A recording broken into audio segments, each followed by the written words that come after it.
Now I want to start a short meeting and speak about learning ancient languages, and particularly today we want to consider Greek language. So let us start, try. Well, yeah. So I am looking what I have done, what screen I am showing. What screen I am showing. Yes, I hope that the right screen is shown.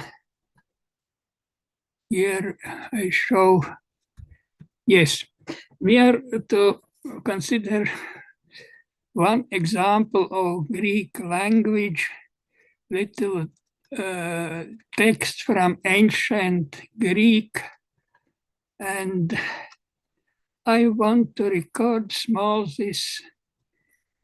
such what we are going to consider little this fragment to make little talk about this, to try to analyze what in this fragment we may see, and so on. Here is fragment of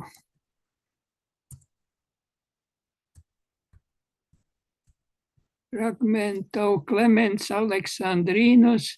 This is biblical author, bishop.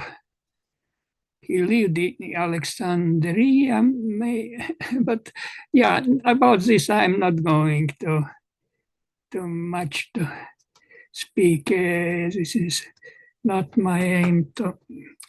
Well, but this is fragment about Epicurus.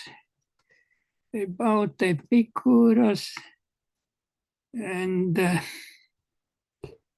well, let us first read this short fragment,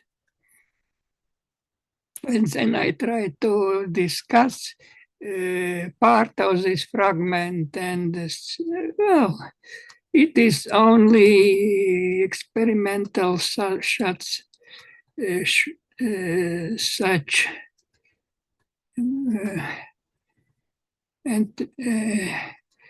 thing I am doing now. Well, let me read. Yes, Greek text. Nai men kai ho Epicurus ho malistates aleteias protimesas ten hedonen prolemsin einai dianoias ten pistin hippolambanei.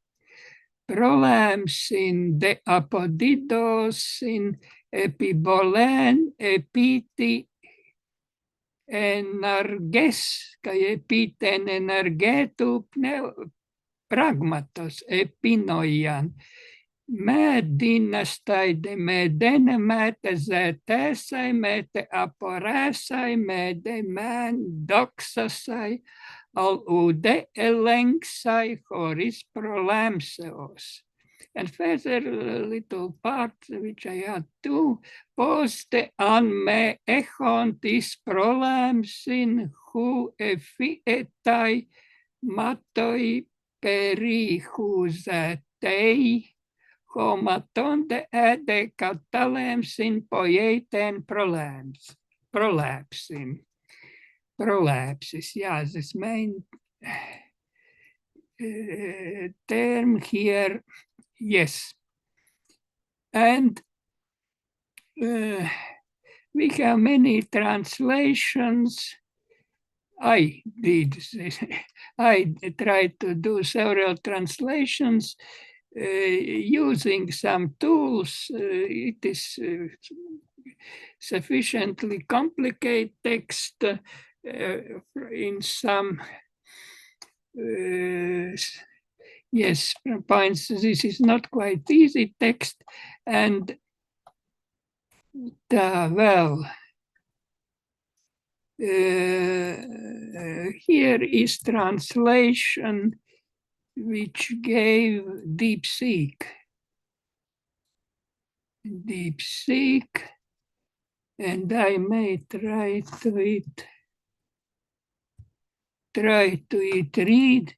Indeed, even Epicurus, who valued pleasure about truth, claims that faith, pistis in Greek text, is merely a preconception of the intellect, prolapsis dianoias. He defines a preconception as a mental projection onto something evident and nothing, a notion derived from sensory experience. He asserts that no one can inquire, doubt, form opinions, or even refute anything without such preconceptions.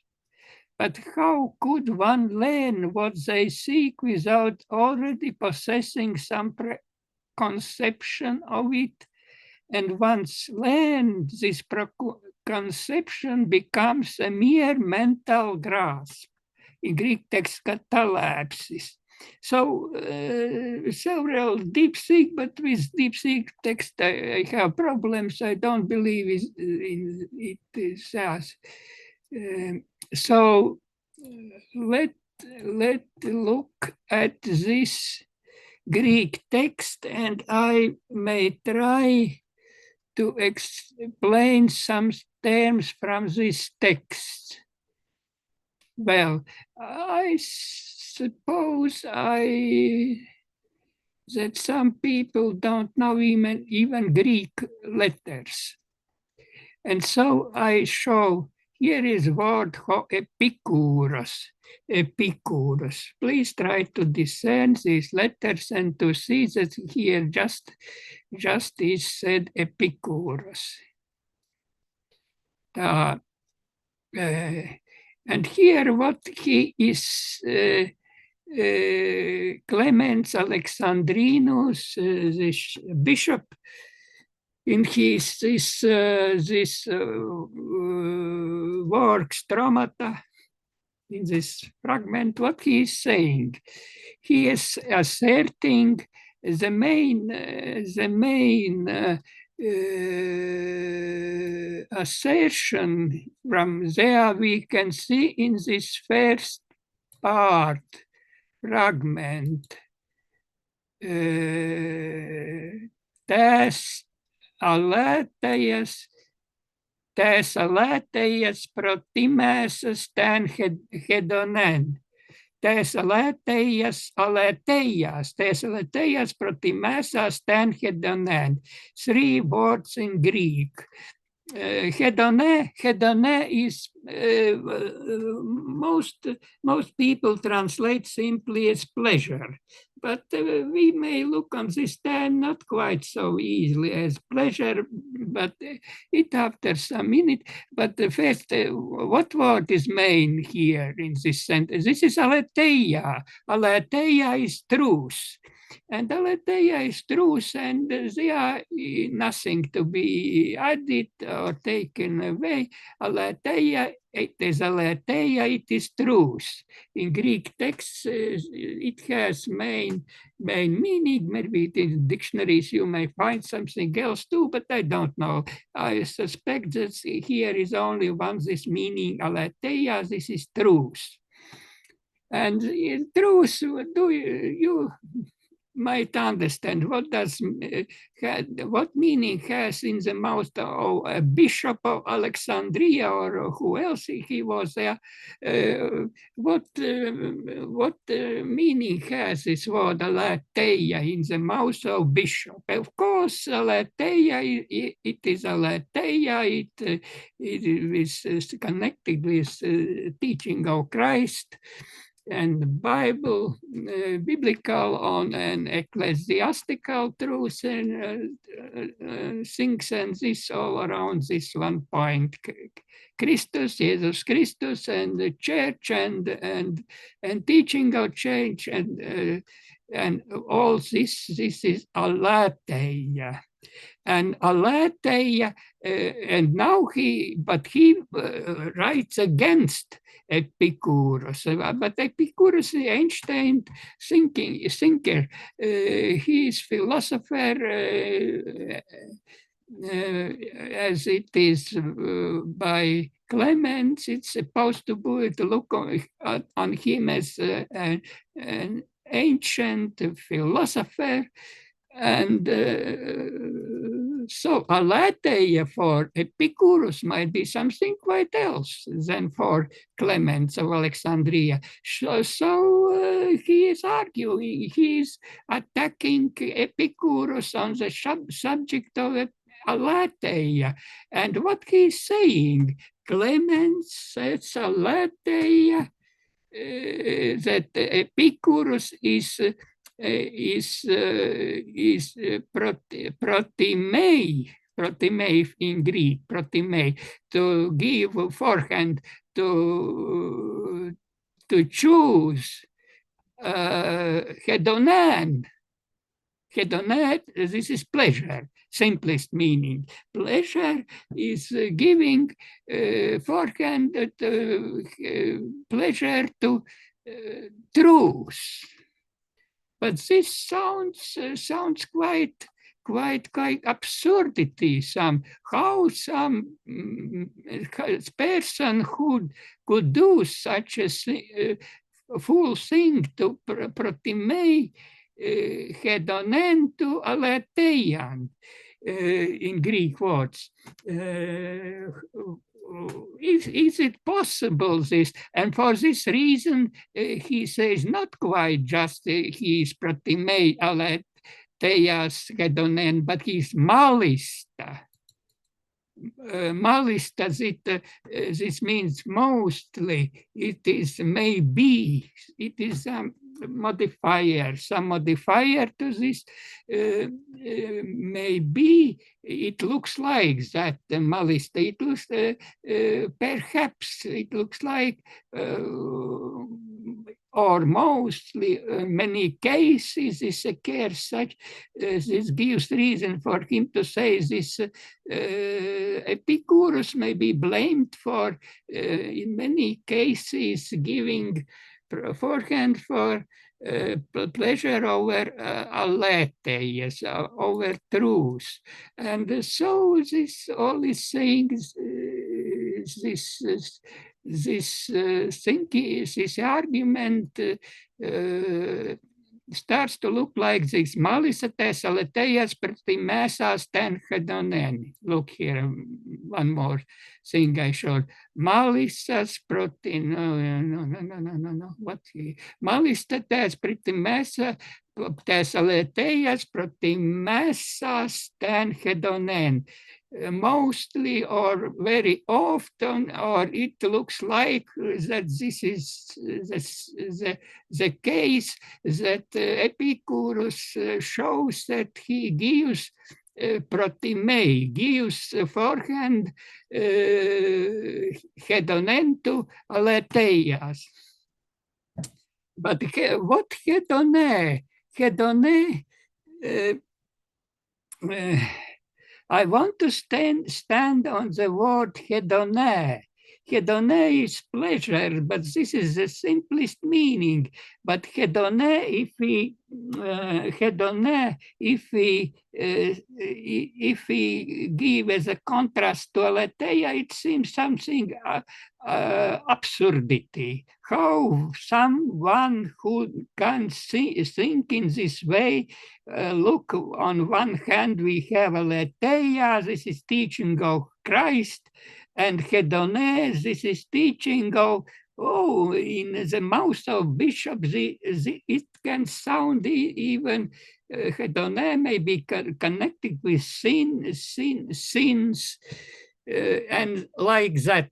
quite contrary to Aletheia. And then we might ask, he wants to speak in such a simple way to call Epicurus as a sinner, who don't want anything with Aletheia, with truth, but we think we want to look. No, this is not so simply. Clemens is not that kind of thinker that could such single theories to start to play. Or look, Epicurus, it is not thinker, he is simply sinning, very sinning man. No, not that quite, not just so simple. It's it's Clemens wanting to speak. He has in mind something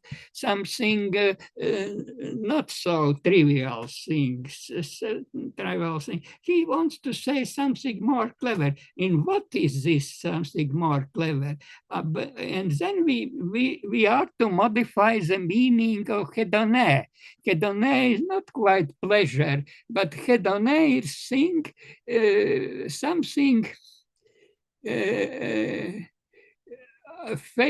in favor of what I am thinking, but I am always thinking of in favor of something. I am so yes, who I am? I am simple a human being, philosopher, scientist, or whatever else, whoever else. I give some forehand to something what likes me. I choose things that likes me. And so when I may say biblical truth is things that likes me too. I choose Bible because it looks me truthful. It looks reliable. Christ is teaching Christ teaching is me. I like this teaching. It looks me very reasonable. It looks ethically beautiful. It looks whatever else too. It looks even theologically interesting. I may look on stories about Christ with his favorite eyes. It looks quite well, and I am feeling some type of hedonian. Look, I feel this hedonic pleasure. It gives me, it raises in me pleasure.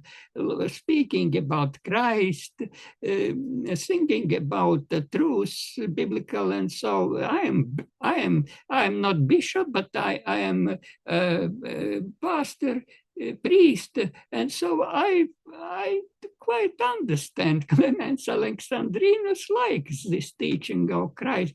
He feels hedonian. He is very happy that he teaches this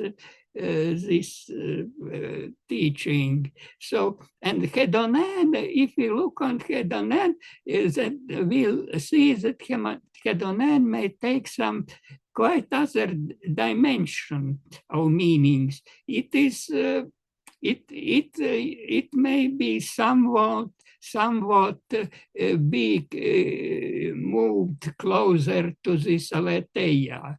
Of course, about Christ we may speak not only on pleasure things, but about the passions of Christ and about death of Christ, about Christ. Where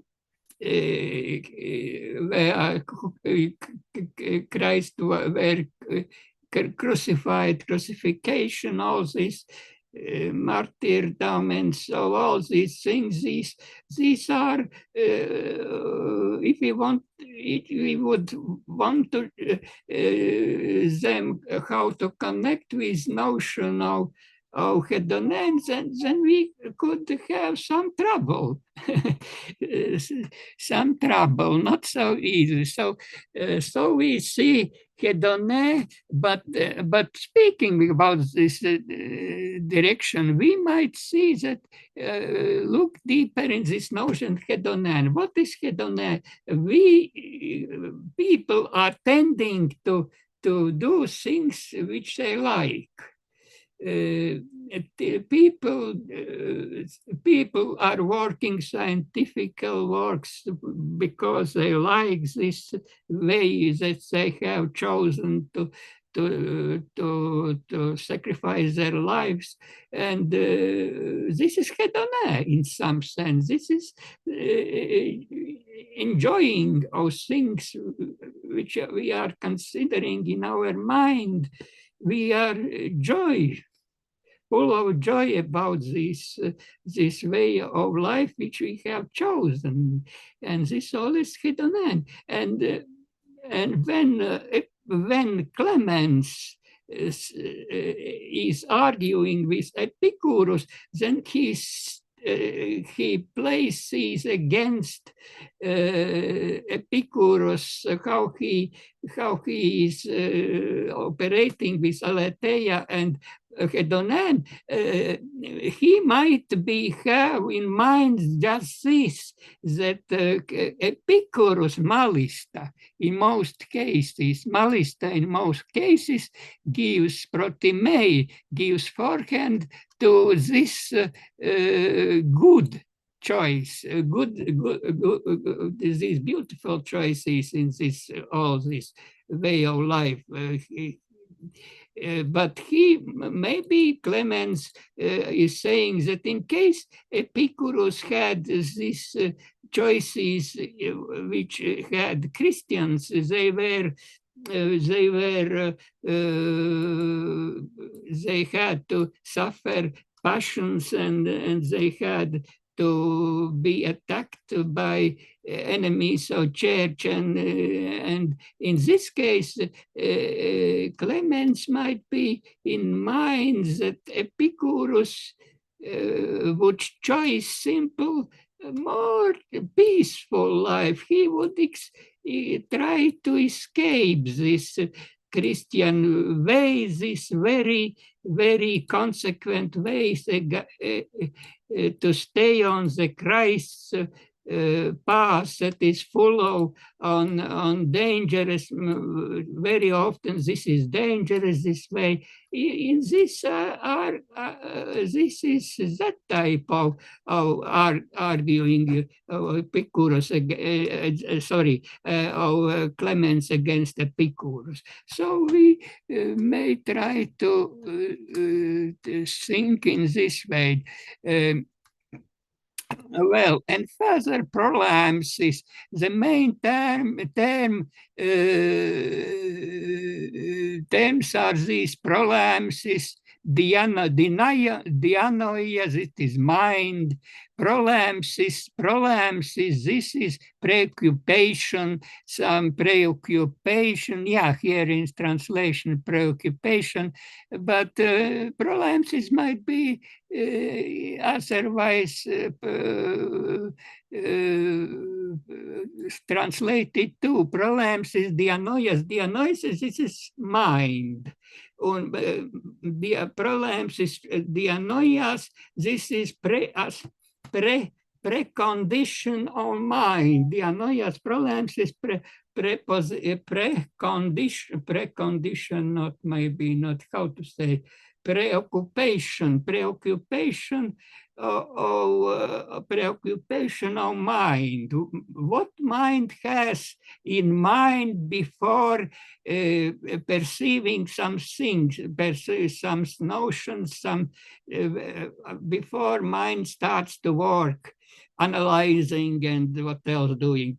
What is prolapses of mind? Prolapses, dianoias. And here,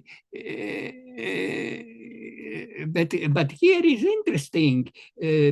Clemens is saying Epicurus is taking face as a preoccupation of mind. But this is interesting. Look, listen, in this Epicurus Epicurus is taking as preoccupation of mind face. But face is a thing which belongs to Clemens' size. But it looks very interesting. He is speaking about Epicurus and saying this thing. And here he is explaining about this point. Here he is explaining problems in apodidos, in epibolen, epiti enarges. This preoccupation stands for that what should be received from the some images, some clear things that are manifesting in mind, comes into mind, these clear things come into the mind, epibolen, they are thrown into mind. Epiballo, this means to throw. These are thrown in the mind, manifest in the mind, and they are causing these problems, this preoccupation of mind. These clever things are thrown. And in second part, epiten energeto pragmatos epinoian. This is pragmatos. Pragmatos, these are things we are considering, considering, and epinoia, this is mind, how mind considers these things and make into something in something very clear and visible manifestation. And when this manifestation now tries to enter and was returns, apedidos, returns in the form of problems, is in the form of preoccupation of mind. Well, this we see this is not so trivial picture Clemens is writing to clarify this position, which he says that it might be suitable to characterize Epicurus. And he's saying how to understand these problems, this of mind, this preoccupation of mind, how these are formed by in the way when mind is looking into the things around in the world and clarify what goes on and tries to understand what goes on in the world and around. And so to show about what we are to speak, considering these terms by Clemens. Here sentence, me dynastai de me dena metis, look here, this me dynastai, it is not possible, me dynastai, me dynastai de me dena mete zetaisai mete aparasai, me dynastai, not being possible, me dena nothing, mete, neither zetaisai, neither to investigate, me de aparasa, neither to speak about, analyze, tell something, me de man, doxasai, even make something to build some opinions, to think, to build theories, write books and whatever else. Al ude elenksai horis problems is the Allah, but ude even elengthai, to feel, elengthai, it is something opposite to argue, negate, make false, falsify. Neither something falsify besides the preoccupation. Now we have come through all this sentence, and we see that how is explaining Clemens that what he is going to say about Epicurus, how he is trying to understand this opposition aletheia hedone. Aletheia, this is clear understanding of the teaching of Christ, and hedone, this is a little more making this in favor of our human nature. We humans, we don't want to be to suffer passions. We don't to be crucified for nothing, without nothing.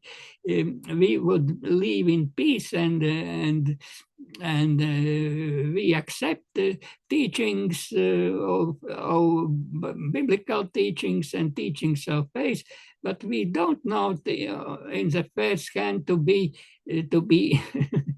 to be attacked by enemies of Christian Church.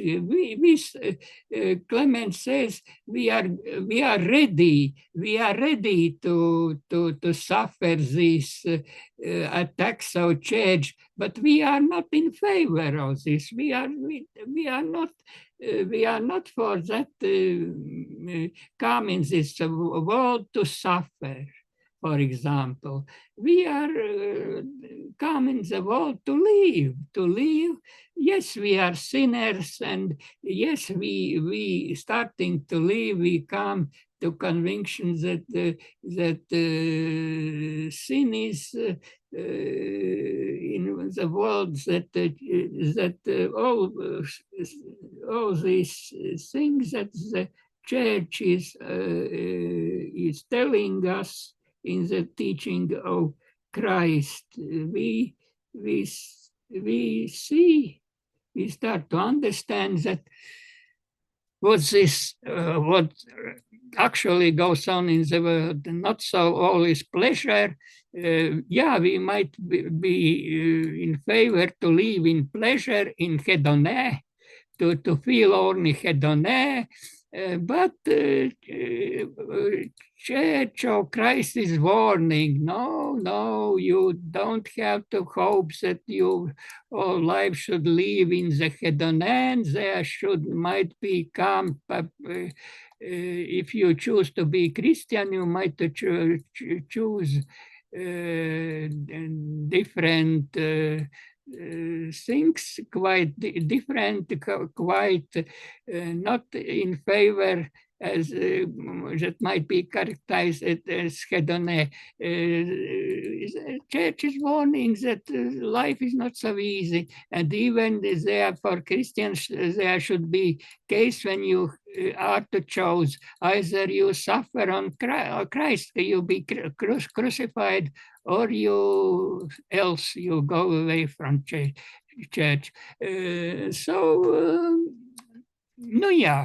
I said many about this hedone and Epicurus.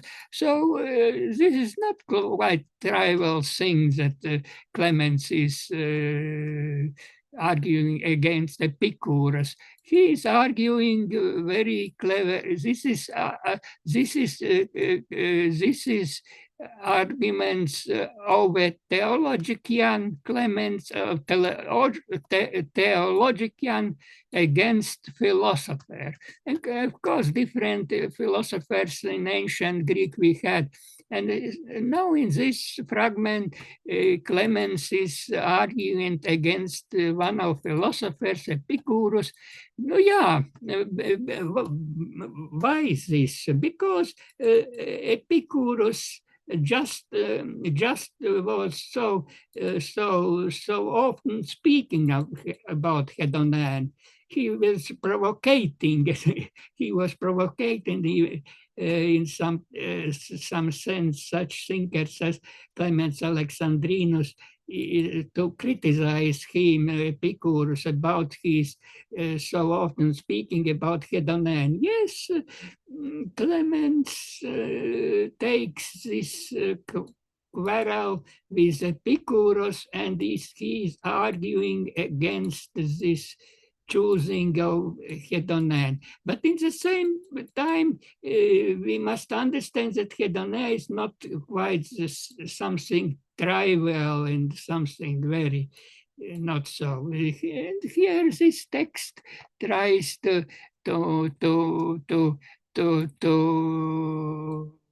go us into this realm of philosophical thinking of these philosophical terms, and to try to understand, and to try in terms of Greeks, dianoia, such terms, this mind, prolampsis, preoccupation, pistis, this is face, epibole, this is in this here it is manifestation coming into, or maybe that what is thrown into energes is something very clear. Pragmata, this is things. Epinoia, this is something mind, and so yeah. And so it was this my aim to speak about Greek text and to try to understand this Greek text with Greek words, with Greek. But my aim, one of my aims is for us to turn attention to ancient languages. Greek, Bible, New Testament is written in Greek, but that Greek, which is in the ground of New Testament, it is not quite classical.